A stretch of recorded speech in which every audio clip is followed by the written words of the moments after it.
अस्सलामुअलैकुम दोस्तों दुनिया में तकरीबन हर शख्स अपने आने वाले कल के बारे में जानना चाहता है। वो ये जानना चाहता है कि उसका मुस्तकबिल कैसा होगा। अगर कोई स्टूडेंट है तो वो ये जानना चाहता है कि उसे जॉब मिलेगी या नहीं मिलेगी। अगर कोई जॉब कर रहा है तो वो ये जानना चाहता है कि उसकी प्रमोशन कब होगी। अगर कोई अपना बिजनेस सेटअप स्टार्ट करने लगा है तो वो ये जानना चाहता है कि वो कामयाब होगा या नहीं होगा। अगर कोई अपना ब्रांड लॉन्च करने लगा है तो वो ये जानना चाहता है कि वो चलेगा या नहीं चलेगा। अपना फ्यूचर जानने के लिए कुछ लोग अपना हाथ पामिस्ट को दिखाते हुए आपको नजर आएंगे और अपनी हाथ की लकीरों में अपना फ्यूचर तलाश करते हैं। कुछ लोग नजूमियों के सामने बैठकर सितारों के हाल से अपना फ्यूचर जानने की कोशिश करते हैं और कुछ लोग ऐसे भी हैं जो बजाते खुद फ्यूचर में जाकर अपना फ्यूचर देखना चाहते हैं। इंसान ना सिर्फ फ्यूचर में जाना चाहता है बल्कि वो पास्ट में भी जाना चाहता है ताकि पास्ट में होने वाली गलतियों को ठीक किया जा सके और जो कमियां रह गई हैं उन्हें पूरा किया जा सके। अब सवाल ये है, क्या हम पास्ट या फ्यूचर में जा सकते हैं? आइए इससे रिलेटेड दुनिया में गर्दिश करने वाली कुछ कहानियों के बारे में जानते हैं। 30 अगस्त 2006 को 36 साला हैकिन नार्डक्विस्ट अपने घर वापस आता है और वो देखता है कि उसका किचन पानी से भरा हुआ है। उसे लगता है कि ये एक मामूली लीकेज है जिसे वो ठीक करने के लिए सिंक के नीचे कैबिन में जाता है। वो देखता है कि कैबिन ऐसे टनल की तरह आगे की तरफ बढ़ा हुआ है। वो रेंगता हुआ उस कैबिन में आगे की तरफ चलता जाता है। जब वो इस कैबिन से बाहर निकलता है तो वो देखता है कि वो 2042 में उतरा है। और इससे भी अजीब बात यह है कि वो दावा करता है कि वो फ्यूचर में अपने आप से भी मिला है और प्रूफ के लिए उसने एक सेल्फी भी बनाई है जो कि आपको वीडियो में नजर आ रही है। आप देख सकते हैं कि दोनों के हाथ पे एक जैसा टैटू भी बना हुआ है। Håkan Nordqvist, a man who claims to have visited the future. Jag hade varit och jobbat på Öland. Jag var in där och skulle börja dona. Till slut i alla fall så blev det ljust. Jag kunde ställa mig upp på det här. Jaha, och där får jag se mig själv som äldre då, kanske 70 och sånt där.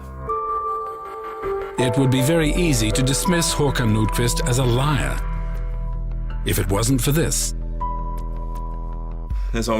Som tur var då, för jag tänkte det här kommer ingen tro på. Det finns inte en chans att folk kommer tro på det här. Så jag hade ju med mig mobilen så jag kunde filma det. इसी तरह 28 जनवरी 2003 को Edwin Coulson नामी एक शख्स को arrest किया जाता है। वो शख्स स्टॉक मार्केट में सिर्फ $800 इन्वेस्ट करता है और 2 से 3 हफ्तों के अंदर अंदर वो $350 मिलियन कमाता है। इतने कम वक्त में इतना ज्यादा मुनाफा कमाना लगभग नामुमकिन है। पुलिस को लगा कि उसके पास कोई खुफिया इंफॉर्मेशन है जिसकी वजह से वो इतना ज्यादा प्रॉफिट कमा सका है। जब इन्वेस्टिगेशन की गई तो उसने ये कहकर सबको हैरान कर दिया कि वो सन 2256 से आया है। चूंकि वो फ्यूचर से आया है इसलिए उसको पता था कि किस कंपनी के अंदर ज्यादा इन्वेस्ट करने से ज्यादा प्रॉफिट कमाया जा सकता है। अब सवाल ये है, क्या वाकई कोई शख्स पास्ट या फ्यूचर में जा सकता है? अगर हाँ तो कैसे? आइए हम साइंटिफिक पॉइंट ऑफ व्यू से इसको स्टडी करते हैं। साइंटिफिक पॉइंट ऑफ व्यू से पास्ट या फ्यूचर में जाने को टाइम ट्रैवलिंग कहा जाता है।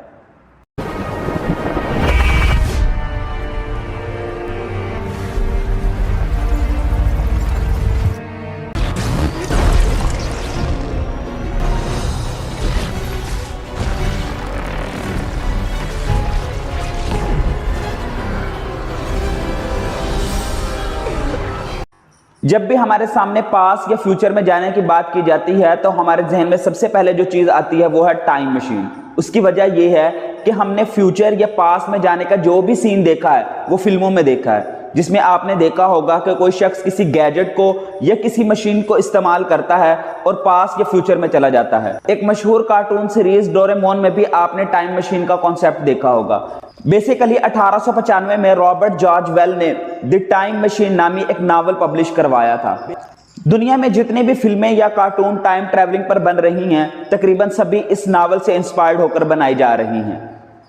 न्यूटन्स के लॉ के मुताबिक 1905 से पहले तक यह समझा जाता था कि टाइम हमेशा कांस्टेंट रहता है, यानी आप कायनात में कहीं पे भी चले जाएं तो टाइम में कोई तब्दीली नहीं आती।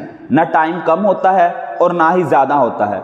लेकिन 1905 में एल्बर्ट आइंस्टाइन ने थ्योरी ऑफ रिलेटिविटी पेश की, जिसके मुताबिक आइंस्टाइन का कहना यह है कि टाइम हमेशा कांस्टेंट नहीं रहता बल्कि ये एक वेरिएबल क्वांटिटी है जो डिफरेंट फ्रेम ऑफ रेफरेंस में डिफरेंट हो सकती है।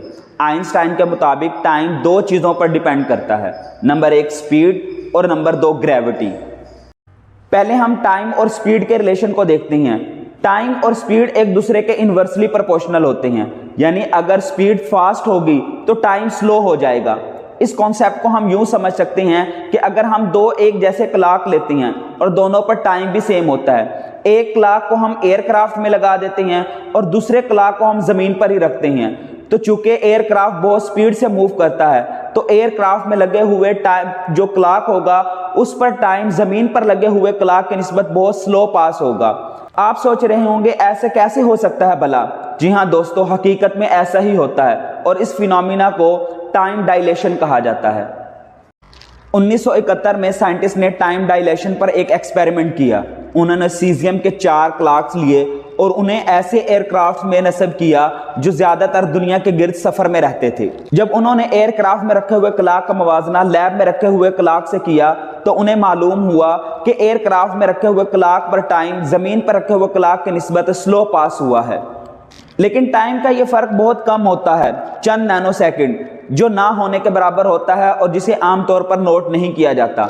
लेकिन अगर कोई स्पेसक्राफ्ट इतनी स्पीड से मूव करता है कि उसकी स्पीड ऑफ लाइट के करीब पहुंच जाती है तो टाइम का यह फर्क बहुत वाज़ह हो जाता है।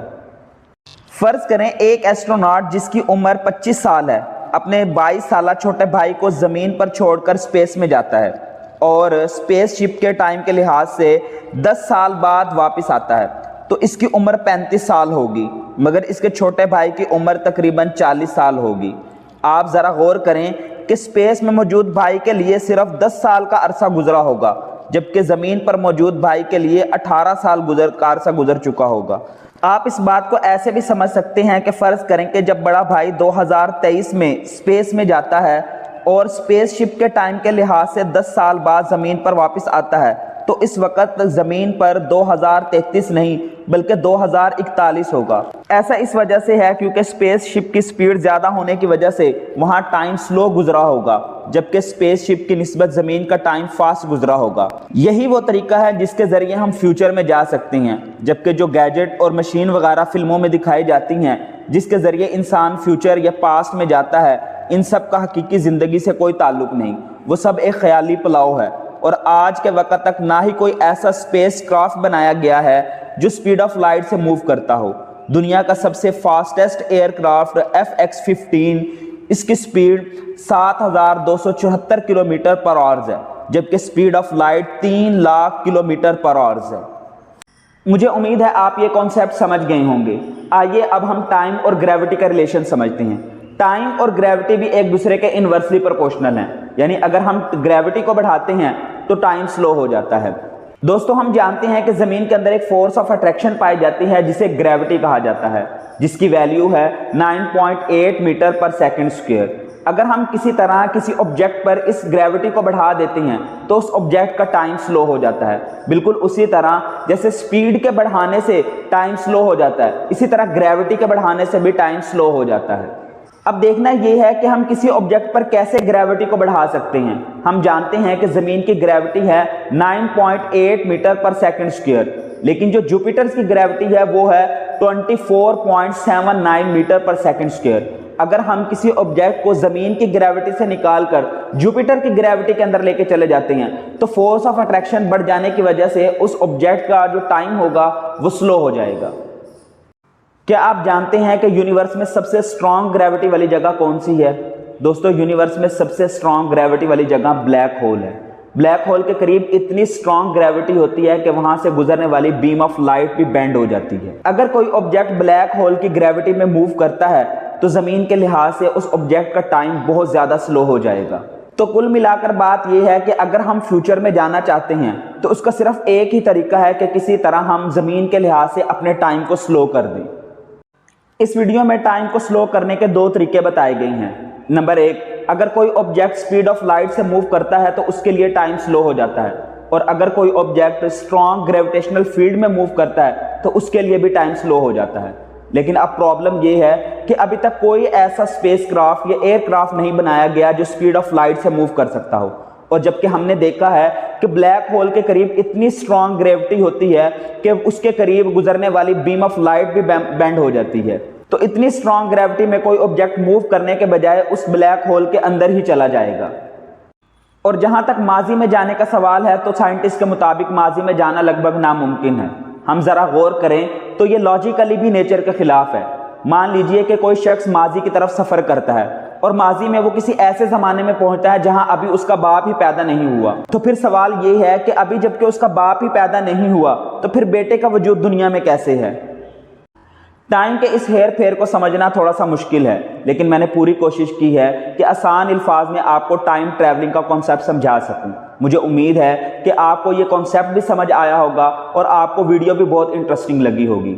ऐसी मोर एजुकेशनल और इंटरेस्टिंग वीडियो देखने के लिए हमारे चैनल को सब्सक्राइब करें। अगर वीडियो आपको पसंद आई है तो दोस्तों से शेयर करें और लाइक करें। Thank you very much.